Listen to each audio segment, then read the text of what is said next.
We are recording. All right. Hello, idiots on parade. The Too Ugly for TV podcast. We mock the news so you don't have to. I am Nathan Timmel, stand-up comedian in Iowa City. That is Jake Vever with me as always, stand-up comedian in New York City. Hello, yes. Jake. Hello. Apologies to everybody in the chat that it took me so long to get my computer stuff going. I think they enjoyed the fact that we were chatting with them. So here we go. It was fun. All right. You guys got a little bonus today.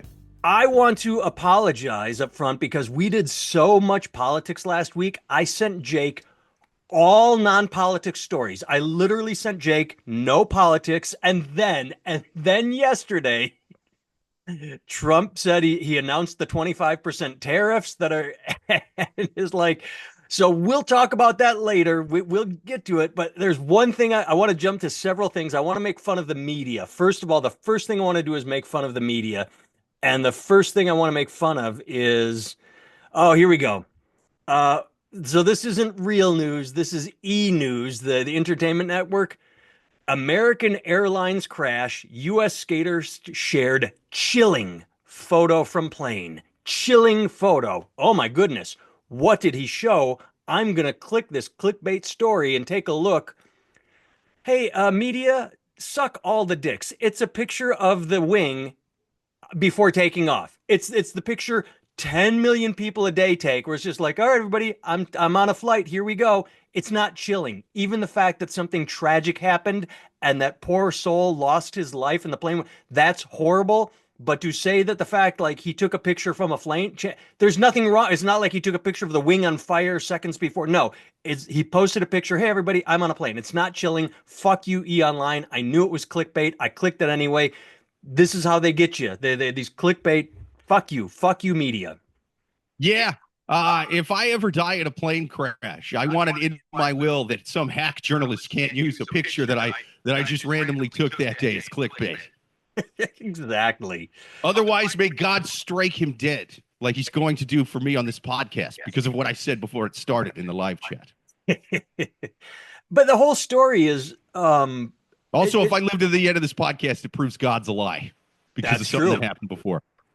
So the whole story is about this poor kid and what a wonderful kid he was, and they're talking to the family, and it's like, it's a bit soon for fucking that. Like, they lose their son, and the first thing the journalists do is have to get quotes out of him, like, hey, you lost your son. Can we talk about how great he was? How about you give him time to grieve? How about you fuck off, all journalists? Like, let them go through the pain. But yeah, random picture of a wing, and there's text on it.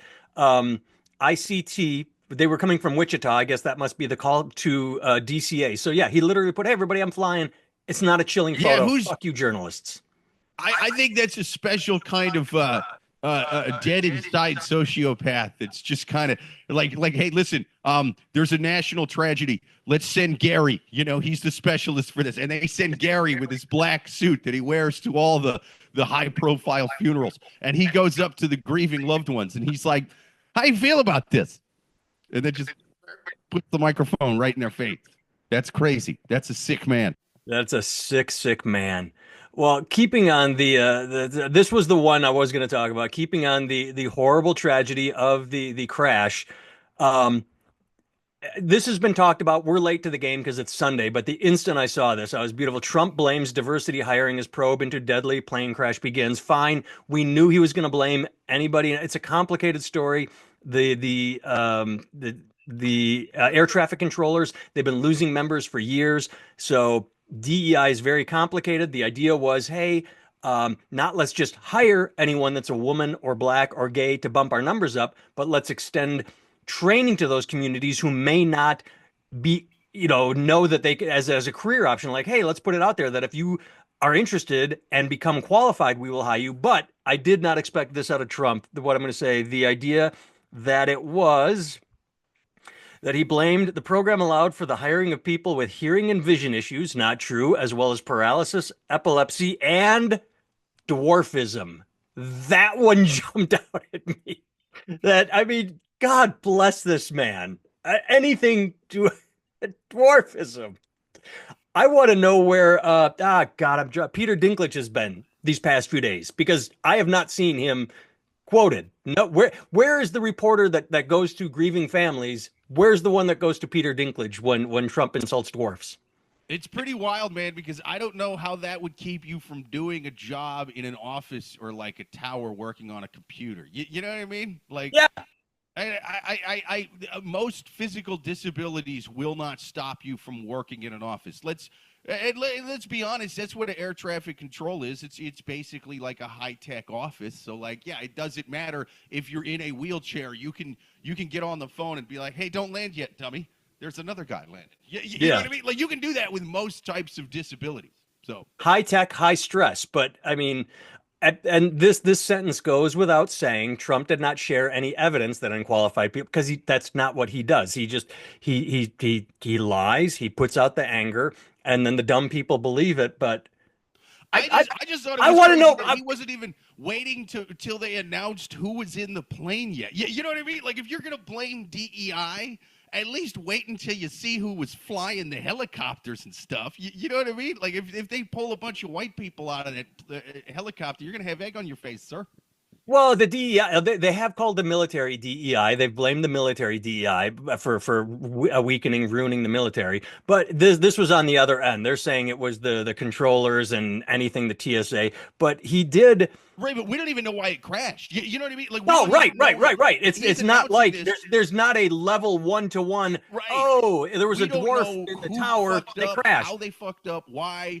We don't know if this could have been equipment malfunctions. You know, this could Right. have been with Sully, birds flew in his engine, and that's what did it. This could have been a goddamn pigeon that did this. And if you've been paying attention to the past, it's not a one-off problem. If you've been paying attention for the past, I'm going to say 5, 7 years, even back deeper, more and more you're reading stories that say, ooh, near miss, ooh, near miss, ooh, near miss, because air traffic control is a high stress, burnout job. They're overworked and they need to recruit more people. They're trying to constantly fill positions and build it up. I don't want to say this was inevitable, but the blame game of, oh, it was Biden.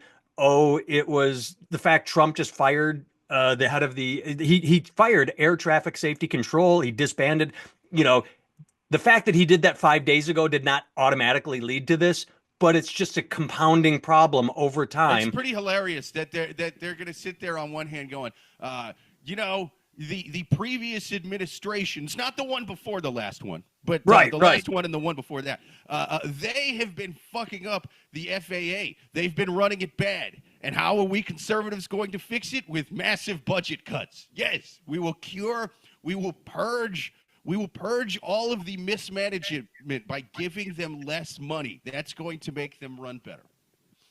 Absolutely. Going to have an autistic Nazi apartheid guy from South Africa slash their budget and then do a Z Kyle, and that's going to make the whole fucking thing run smoother. And this is people in the chat. If you remember this, give me the facts on this, Jake. I'm drawn when there was a train crash during Biden, the East Palestine, because everybody confused it with Palestinian. Oh, I believe it was Ohio. But either way, that they all blamed on Buttigieg, even though that was a direct one-to-one. When Trump was in office, he cut all sorts of safeties and fundings to train, to rail, and then, Biden inherited it, and then there was a crash, and they're like, oh, look what happened to Biden in office. So anybody trying to blame Trump for this, it's a bit much. Like, it's just this compounding problem. Now, the train crash, but instead of trying to solve problems, it's just sad that both sides immediately point fingers. Well, I mean, I think most of the fingers being pointed at Trump right now is from his response to it by just anybody who's flying a plane that's not a straight white guy. You know what I mean? Like, that's the part that I think is. But you know what? Hey man, maybe he's right. You know what? I blame my hair loss on DEI. That's right. I had a Dominican barber for years, and every time he'd cut my hair, a little bit more would fall out by the next time I went. You're telling me it had nothing to do with that man's ethnicity? Bullshit. DEI is making my hair look like this. All right, next story. And this one, I should have led with this one. This should have been the very first story because this is a big old middle finger to you, Jake. You had me so confused. I was full of self-doubt. I believed that I was a stupid, bad, dumb, wrong person. I still believe that, but Dateline, Wednesday, January 29th, just this past week, year 2025 of our non-existent Lord. Harvey Weinstein begs to get out of Rikers Island hellhole in court. I told you he was still in there. You said that he got out, and I'm like, how did I miss this story? He's still in jail. I think he got out for a little bit during COVID or something like that, and then they put him back. Or there was something going on, or maybe I was confused because like some of his charges were dropped, but not all of them. It was a big, it's big. My bad. I know a lot of journalists and stuff have a hard time correcting what they say in media, but I'm not one of them. You know. I fucked up, and I thought that Harvey Weinstein was out of jail. Maybe it's just one of those things that I wanted him to be out so bad. I just saw him like a mirage. You know what I mean? Like a thirsty man seeing a vending machine in the desert. That kind of thing. Could be. All right, I'm going to read this story. Both guys got to stick together. You know what I mean?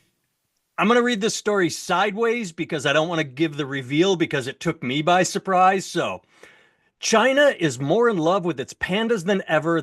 That's complicated matters for Beijing. Every morning at 7:30 a.m. sharp, a race begins on the outskirts of Chengdu, a sprawling Chinese metropolis known for its spicy hot pot old tea houses and the country's most beloved animal, giant pandas. This is the part I have to sneak around. People get up. There's a person who gets up every morning at 3 a.m. to be at the front of the line. Just seeing the panda's face makes me happy. The people line up for hours for a 3-minute rare fluffing ears. I'm just like, what 12-year-old girl is getting up at 3 a.m. to go look at a panda? Oh, shit, it's a 32-year-old man. There's a 32-year-old man who gets up to go look at pandas at 3 a.m. multiple times. I did not see that coming. That's right. I just thought it was a 12-year-old girl. Panda Pete at the zoo. And, man, does Panda Pete creep those fucking guys out. I mean, like, they pat him down before he goes. It's like, look, before you go in with the panda, no, that's chloroform. Hey, leave the condoms. Is that lotion in your hand? No. Clean that lotion off your hand, Panda Pete. You keep those hands where I can see them. I don't think it's in the article, but I'm going to go on record right now and say that this dude lives alone. Very few friends, if any, no girlfriend. I mean, dude, whatever the void is in your life that you are filling with pandas, good on you. But I mean, are they still, is China still like one man for like, there are so many more men than women that they're lonely. Yeah. Is that still the case? So, yeah. okay. So because of the one child thing, parents were aborting / right. Because they had the one child for a while and everybody wanted a boy. So now it's off kilter that there's one woman for every 3 men or something like that, or 4. So that kind of explains it. But God, this is a Chinese incel. Oh my goodness, China. God bless. I just changed my opinion on this guy. I was making fun of him. But our incels buy guns and do horrible things. He just goes and looks at pandas.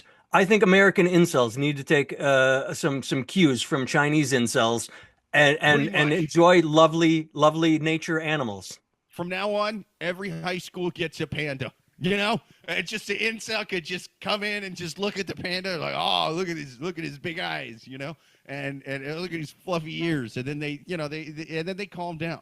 They're calm. Then they don't feel like, nobody touches my wee. Bang, bang, bang, bang, bang. No, right. You're right. That's right. I still think we should go with my other plan as well of we give women tax write-offs for blowing weird dudes that can't make eye contact. I think that will help as well. But then as a backup, we also have the cuddly pandas. Okay. I mean, pandas are hard to come by. I'm not disagreeing with you, but we can expand it. I mean, we all saw the Tiger King documentary. We learned what not to do. So we get baby tigers the correct way. Any baby animals, baby koalas. Who would want to harm others when they're cuddling with a koala? And we get the non-herpes This is my service koalas. Panda to make sure I don't light up homeroom, you know? Yes, we get the non-herpes koalas because I guess they're massively infested with herpes. That's either an internet lie that I bought. You know why that is? That's Panda Pete did that. The people at the zoo, they were like, no, dude, you spread herpes throughout the entire panda community. You better keep your hands out of your pockets where I can see them the whole time, Panda Pete. We are watching you. They wheel him in there in one of those things they had Hannibal Lecter in. You know, one of the cage gurneys over his face. You know what I mean? You keep your mouths away from these pandas. Panda Pete treats Australia the way perverts in America treat Thailand. He goes to Australia because he can't overpower a panda bear, but he can damn well take advantage of a koala.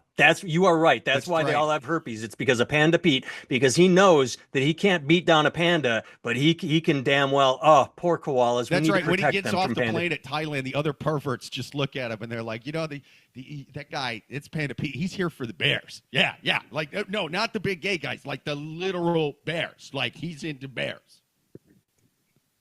Okay, next story. We're gonna keep it light. Know that dude's definitely a furry for sure, right? Yes. You know, like by day he's waiting to look at the pandas at the zoo, but by night he's dressed as one getting banged out. I think that's what's going on. As I read the next story, I do want to give a massive middle finger to the New York Post because that's the host site for this story, and it's so many ads. Okay, does anybody click these? I know it's the lost-sum game that nobody, but it's like there's so many ads. Here we go. Plus-size rapper who calls herself a BBW sues Lyft after driver said she couldn't fit in his car.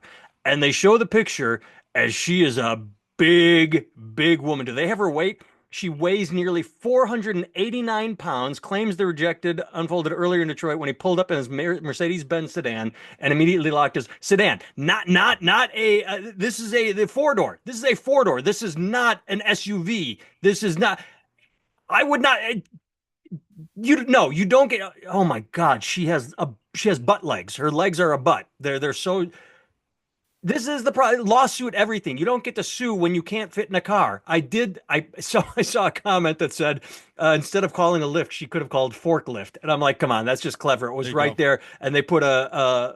There you go. No, I don't think she should call Uber. I don't think she should call a forklift. What I think she should do is get some black and white face paint, get some fluffy ears. Call Panda Pete. He will cart you around for free, madam. You got free rides for life with Panda Pete. He will wait on you at bended knee. He will just be sitting on your block. You know what I mean? Like they do it with tinted windows. Like it's gonna be kind of gross. We don't know for sure I know for sure what he's doing in there. But he will be on your block 24/7, sleeping in his car, just in hopes that you need a ride somewhere. And this will save you time in your life because if you are dressing like a panda, you can go French or American hippie. Just stop shaving. You got the fur, you got the hair, you got the legs, you got the 1970s mound below. You're not doing a landing strip. You're not doing a triangle. You get hairy as possible, and then you just white and black dye on your natural hair. You're a panda. Panda Pete is there to give you rides and get his thrill. Panda Pete wants full-on Occupy Wall Street Bush. That's what I know about that man. Oh, Bandito, speak for yourself. She sits up front in my car. Is that your thing, Bandito? Is it good on you? No judgment. If that's what you like, that's what you like.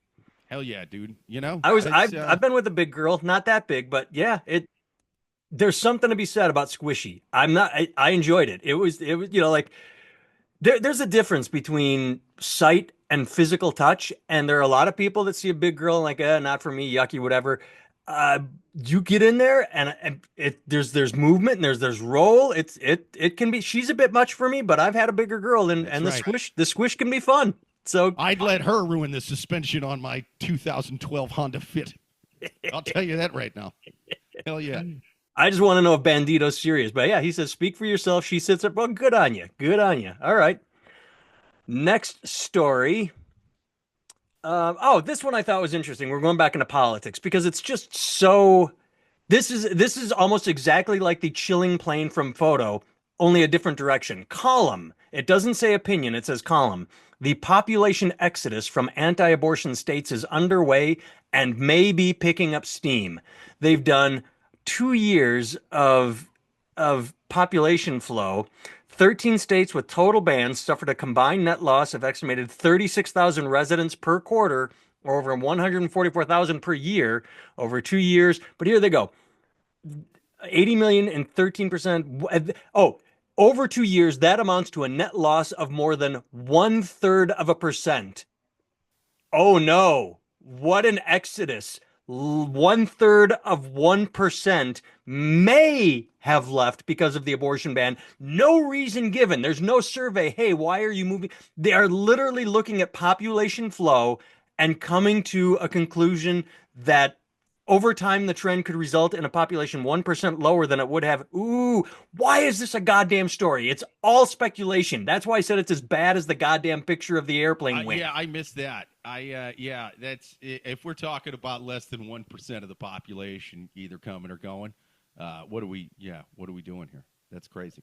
Well, and it's like I said, they're not filling out a form that says I am leaving because of this. It's all speculation. Who's the dickbag that wrote this? That's right. Michael Hitzik. Michael Hitzik is just coming to all these conclusions like, ooh, could be. This is not journalism is not could be. Yeah, they could be leaving to fly to fly to China to jerk off in that panda cage with Panda Pete. You don't know. Could have nothing to do with abortions. Could have nothing to do. All right, I need to start wrapping up because I got that hard out. Down in Texas, all right, do we want to talk the tariffs? Because here's the interesting thing. So yesterday, Trump announced the significant new tariffs on Mexico, Canada, and China, sparking retaliatory actions. So they're tariffing us. We are now in a tariff war. What I found interesting is we all saw this coming, but here's the article. Hedge funds' massive bet on stock market crash raises alarm for 401ks.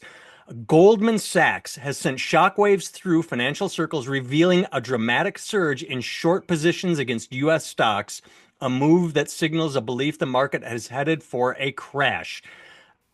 I mean, everything's going to become more expensive for all countries, and so yeah, just like the Big Short, billionaires, hedge funds worth trillions are betting that the economy is going to collapse, and what a fascinating time to be alive. Yeah, it's pretty wild. But you know what?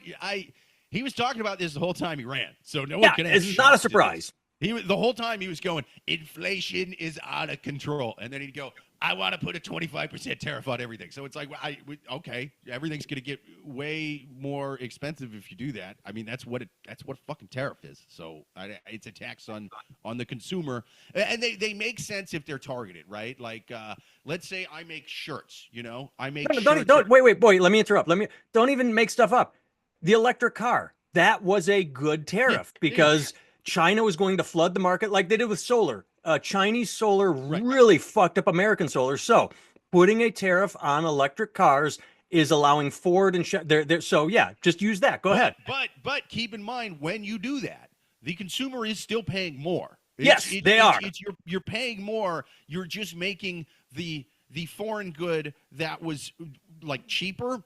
You're like artificially making it more expensive. You're not making your thing cheaper. You're only making it cheaper by comparison. So the consumer is going to pay more. And it's insane if you don't have an industry that's making stuff, at least competitively. That was what I was going to say. Can I jump in?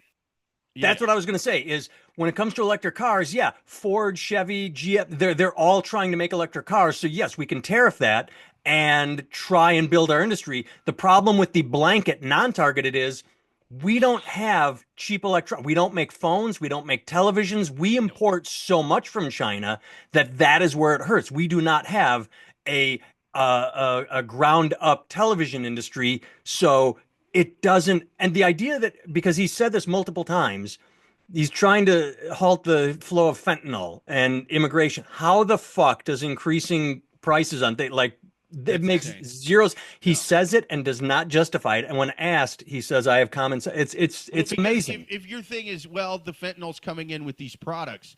For most of these products, people are still going to be buying them. They're just going to be paying more because we don't produce a lot of that stuff. And a lot of it is like, we might produce it on a small end, but it's like expensive organic versions of shit that you know what I mean? Like you get at kind of niche grocery stores and order online and things like that. It's not the kind of thing you're going to get at like Hy-Vee, Aldi's, whatever you get. Oh, not even just that, but yeah, there are other certain things where you have like I'm just going to use washer dryers. We have Maytag here in Iowa, and so yeah, you can buy the shit top loader. You can buy a good front loader, or you do have the high end. So it may help in there. Wow, the sun really just started hitting me. So I don't know Oh, what I that's look rough, like, but man. I am going blind because the sun just came around. Wow, everything behind me is black. This is actually kind of cool on the Zoom. I don't know Yeah, on you're the front lit. Yeah, This looks you're totally this front is a lit. Yeah. this is a good look for me with everything black. It's like I'm Yeah. highlighted. All right. Yeah. I got to get my kid to a movie and I'm going to read a book. I'm reading the Bernie Madoff book right now. I'm going to sit in the lobby and read a book, but I have been Nathan Timmel. You can Hey, find me. Go real ahead. quick. Yeah. God didn't smite me, huh? Oh, He's we got alive. seconds left. We got a few seconds left. You Boom. may die. If you don't get out your final zinger, if you die before your final zinger, God exists. I have been Nathan Timmel. You can find me at nathantimmel.com. 1 hour special on YouTube, t-shirt store on my website. Go check it out. With me, as always, my good friend, Jake Vevra. You can find him Yes. on all social media at Jake Vevra, Vevra. He has a VEV. 1 hour special on YouTube, Unalived by Dog Pills. It is a real story of how, as a teenager, he ran out of drugs. So he said, let's take some dog pills. And they nudged him Boom. over the edge. They just sort of like Watch the put him special. into put him into a Please little watch. coma. Now, if you want Like to it, hear that story made funny, comment, watch his all that. special on YouTube. The left side of my face is starting to hurt. Does that mean there's a demigod and not a real god, just sort of like a little side god? I think so. All right. Well, thanks for tuning in, everyone. We're dropping off the chat and we're closing out the Spotify. Jake, I'll talk to you next week. God bless Panda Pete.